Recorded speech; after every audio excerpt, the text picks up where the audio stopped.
All right, welcome everyone to Mark Hummel's Harmonica Party. And I'm Mark Hummel, and I'm sitting here with the great Sugar Ray Norcia. He got it right. That's it. Did I say it right? Norcia. It's like horse, but Norse. Norcia. Norcia. I got it right. Finally. It's about time. He's been having Sugar? trouble. So anyway, we are in Berkeley, California, in Sugar's hotel room, and we are getting ready to do a blues harmonica blowout, the third to the last date of a tour we've been on, and we've been having a great time. It's been fabulous. Yes, and you've just been magnificent every single night, man. Yeah, man, I appreciate it. You're one of my favorites. You know, you can't lose when you got a killer band like that working behind you. And we do. Mm-hmm. Absolutely. Yeah, we got some of the best musicians you could ask for. Yeah. Oh, it's been a ball. It's like one of those sweet and sour spots of the tour where I can see the end coming and nobody really wants it to end. I know. Kind of just when you get it where you want it, they take it away. Yeah. But I want to just start off talking about, you know, you're from Rhode Island, and did you grow up in Providence, or where did you grow up? No, I don't mind you saying I'm from Providence when you introduced me. Right. But I've never lived in Providence. I lived about a half hour south. Okay. In Exeter, Rhode Island. I've been there like 45 years, and I was born in Westerly, Rhode Island. Oh, that's right. I grew up about 3 miles, or not even 3 miles, a mile away from Westerly in Connecticut. On the shoreline, a little fishing village called Stonington. Okay, yeah, I've heard of that. Yeah, lots of musicians in my area. Now, was the Knickerbocker going when you kind of got into it? Oh, yeah. Was it? My mom used to sing at the Knickerbocker Cafe in Westerly, Rhode Island in the late 1940s. Wow, so it goes back that far. I didn't realize that. It does. Knickerbocker was named after an old train went from New York to like Portland, Maine. Too much. To Knickerbocker.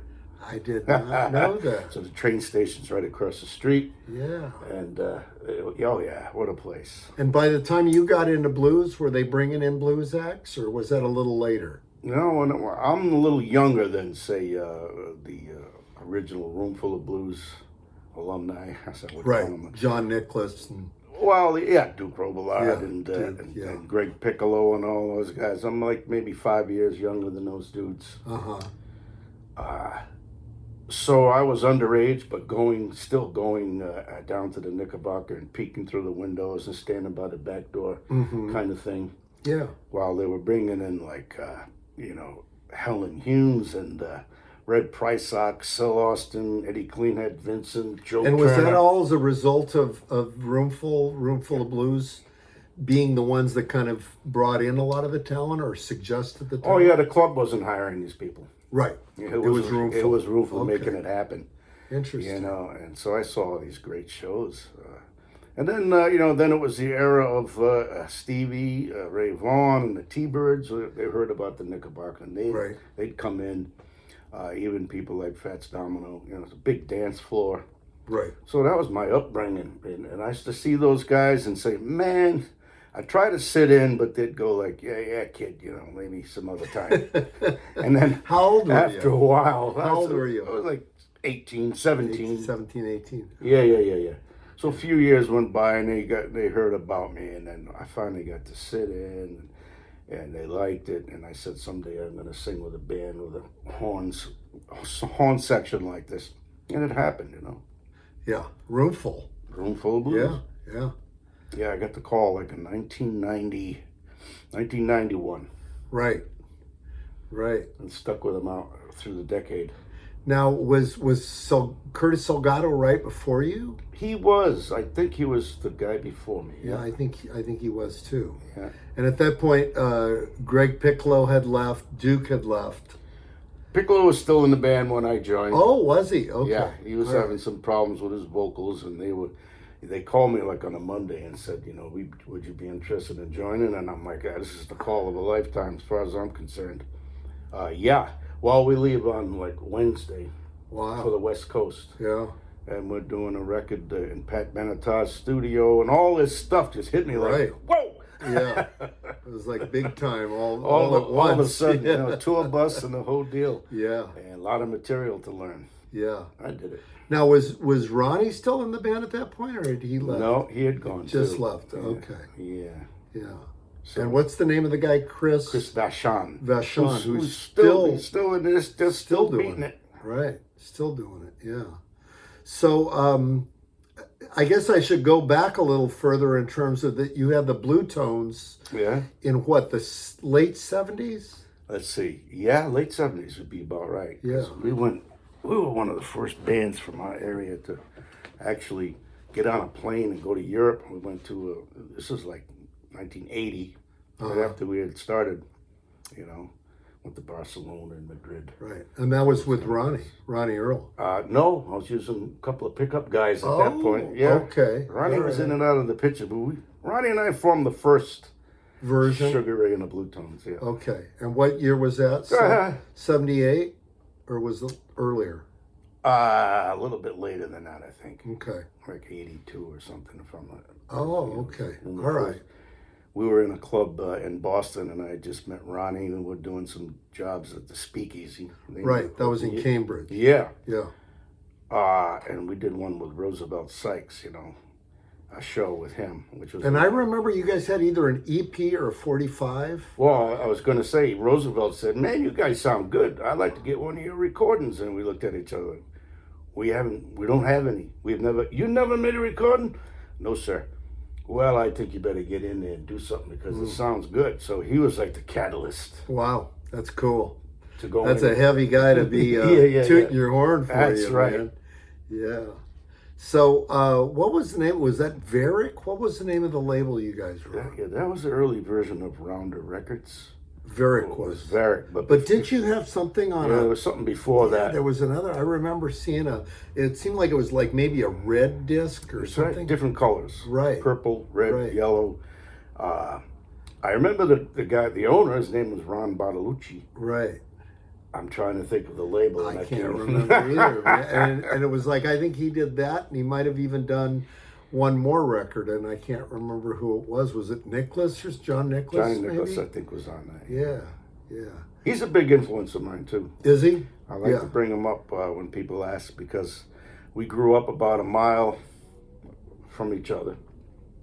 This little town. So he was from Rhode Island? Pawcatuck, Connecticut. Okay. And, my early years were in Connecticut, like I said. Okay.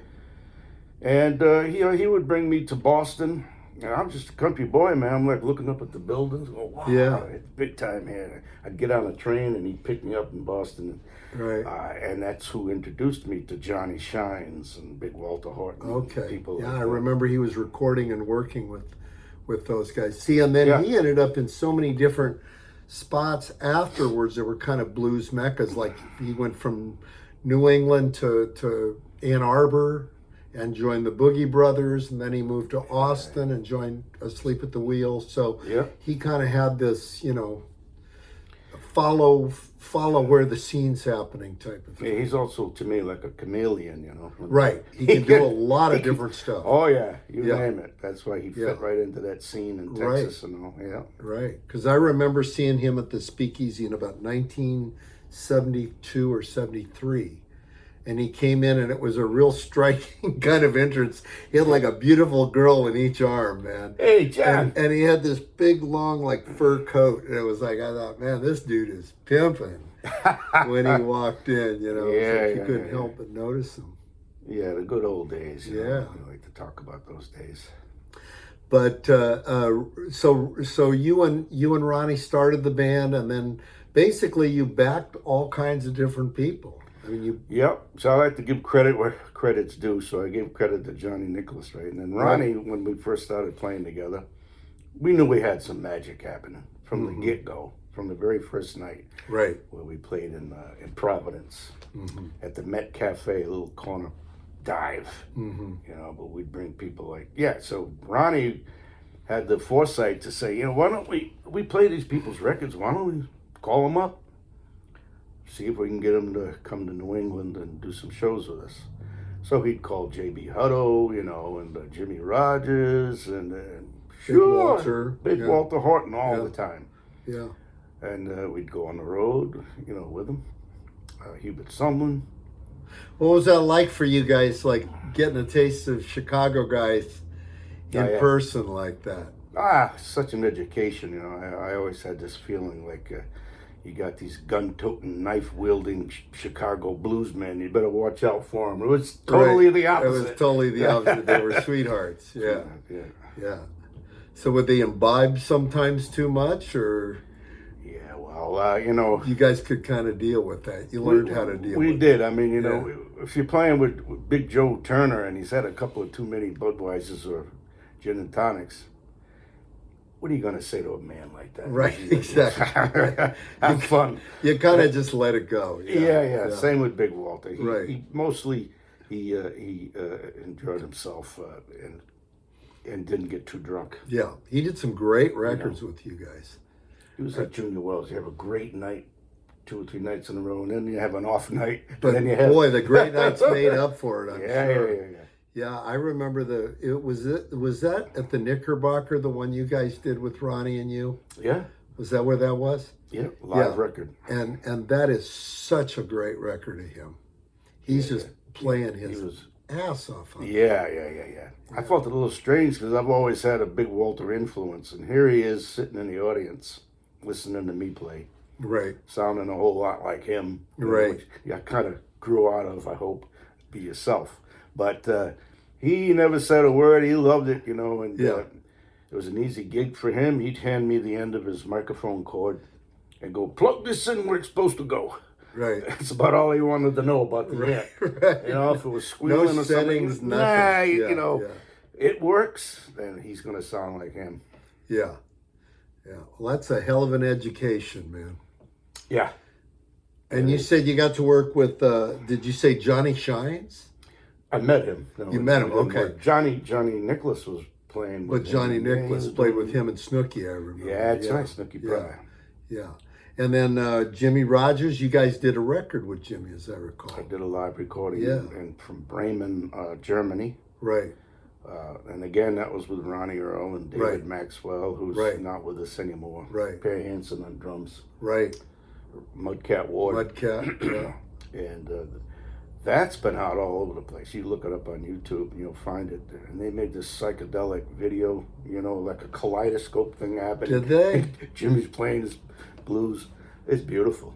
Yeah. Wow. I'll have to find that. Yeah. And did you do a record with J.B. Hutto or? You know, we recorded. He was in my band. You know, Was he? Literally a member of the Bluetones. Wow. For a good, I don't know how long it was, 6-8 months. Wow, what a trip. He did every gig. Now, was he living in Boston at the time? No, he was living outside of Chicago, but we'd just keep him up in the Northeast. Wow. And once in a while, we'd go on the road a little bit out towards Illinois and in Chicago, and he'd go home for a couple of days. We'd bring him back to New Orleans. What a gas working with him. Yeah. We had a place called Vegetable Buddies. Oh, yeah. That was in South Bend. South Bend, Indiana. And we couldn't find Big Walter. He's on the bill, Big Walter. Of course, we couldn't find him. We found out a couple of days later that he hopped a plane and went to Europe with a bunch of guys and didn't tell us. God. So who'd we get to replace him but JB? JB Hutto. We just called him at his house, went and picked him up. He's happy. Yeah. That's awesome, man. Yeah. Who do you think your favorite performer is of all the guys that you played with? I mean, it's probably hard to pick one, I would think. But yeah, I know that would be something. But you know, just seeing Big Joe Turner, he was so big. Yeah. Near the end of his life, really, and that big body, brown body. And he was so loud, man. He had and he had to sit at that point. Yeah. He'd take control of the stage, and he had a walking stick or a cane. You know, he'd count the beat off with his cane. Right. And sing every song in the key of C. Right. Exactly. And just seeing that was amazing. Yeah. And they each had something that we loved. Yeah. Like you say, it was going to school. Yeah, that's amazing. So eventually Ronnie, I guess, went off and started doing records for Blacktop, and I know you guys collaborated on the first one, but eventually he kind of did his own thing. Oh yeah. And would he come in and out of the band? Is that what you said? He went with Roomful as well. So Right, I remember he went with Roomful after Duke left. Yeah. Yeah, I don't know how many years. Right. There was a few years that he was with them. So, during that time I had different guys. And Kid Bangham. Kid Bangham was, and he was a student of Ronnie's, wasn't he? Well, that I don't know. Yeah, I thought he was like one of Ronnie's students. We had some tryouts. First time in my career I ever had put an ad in the paper. I'm looking for a blues guitar player. Yeah, right. We got Right. So 5 or 6 guys showed up one afternoon in an apartment in Boston. Even a guy from out here, John. John Knox. Johnny Knox. I played with John. All the way over. And anyway, we just weren't thrilled with what was happening, Yeah. Especially after working with Ronnie for years. It's like, God, now what do you do? And then we get a knock on the door. We're just starting to pack up, and it was Kid Bangham. All his hair's all out of place, and didn't even have a guitar case, Jeez. He's just carrying a Strat like this, just the right number. Yeah, come on in. And he came, and Duke Robler told me later, this kid called me and said, what's a Bluetone march? What's a march? And Duke goes, ta-dun, ta-dun, ta-dun, ta-dun. Oh, yeah, I can do that. So anyway, kid plugged in, and one of those things. Within 60 seconds, I said, just like, oh, man, okay. This is who we need. We found the guy. Right. It's funny how the music community years later, we were on the road, and we went to Antone's down in Austin, Texas, and a couple of the T-Birds were there. And by the time I got home, Kid Bangham was in the T-Birds. Right. And how long was he with you guys for? Oh, gosh, I don't know. I really don't know. I'm going to say 8-10 years or something. Really? Long time? Yeah. 45 years we've been together. Yeah, that's a long time, man. Yeah. And I know Anthony Gerasi was in the band most of that time. Yeah. And you've had Neil Gouvin on drums and Mudcat Ward on bass. That's right, for the whole time. Yeah. Matter of fact, we're having a little reunion when I get home. That's cool. With Mike Welch, Monster Mike Welch. Okay, right. He was in there a long time, too. Yeah. So the list of guitar players, that's the revolving door in the Bluetones. Has been the guitar player, but it's been one hell of a list, ending with little Charlie Beatty. Right. Yep. And he was on the last record you guys did? He was. Yeah. He never got to see it come out. Yeah. He died just before the release date, so that was kind of sad. It was a whole sad thing. Yeah. But we had a ball. Well, I remember when I had you on shows when he was playing with us, that he always sounded great with you. Yeah.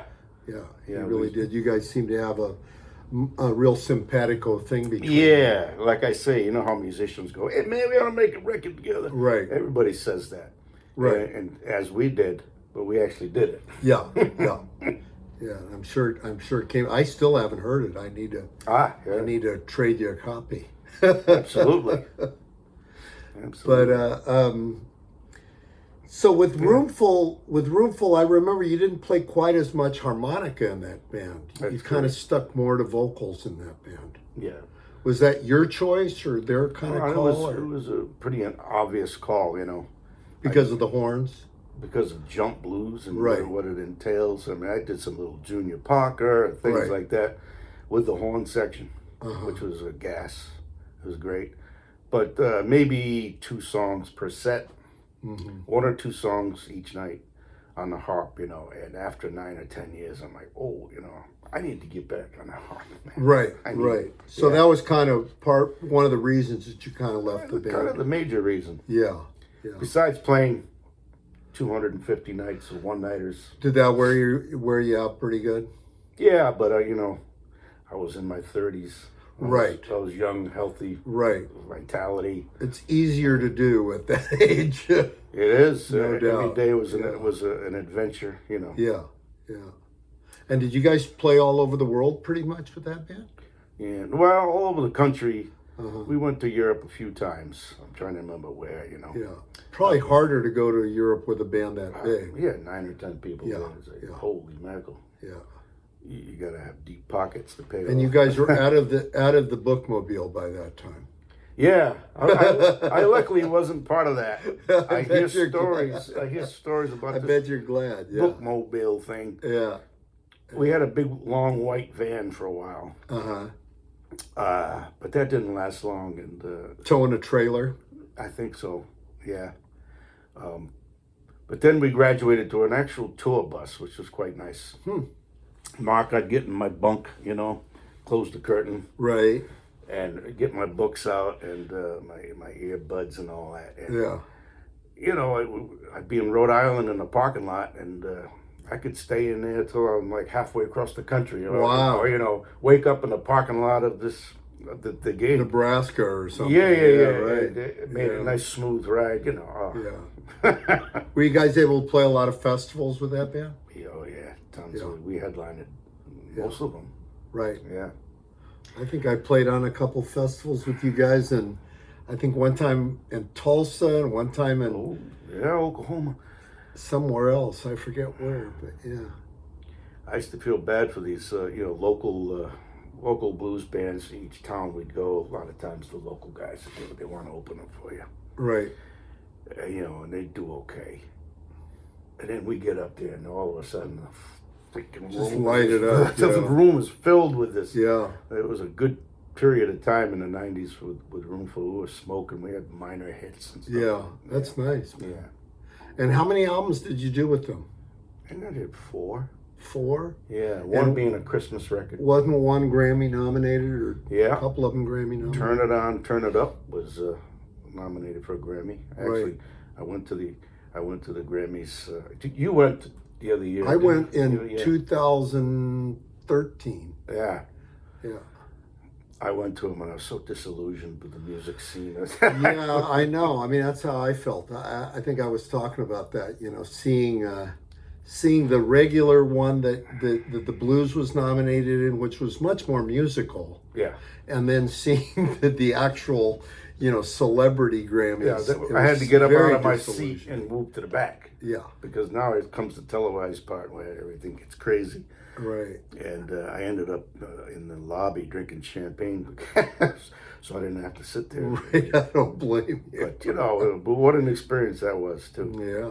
See, by the time I went, they actually had the traditional music in a whole different auditorium. Oh. Yeah, they had moved it so it was in this smaller auditorium, and then when the big Grammys came along, you'd go to the something center or whatever in LA.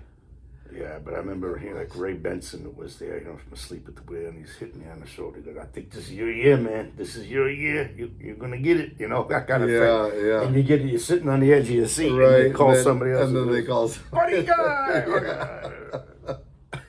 What are you gonna do? I know.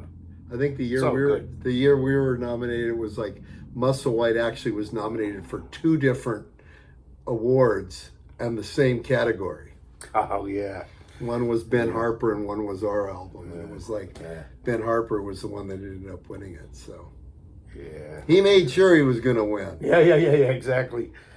But it's some good memories. I'm telling you, with that band, I can think of one we played, Pier, P-E. Right, in Belgium. In Belgium. Yeah. I'm the bill with what's his name?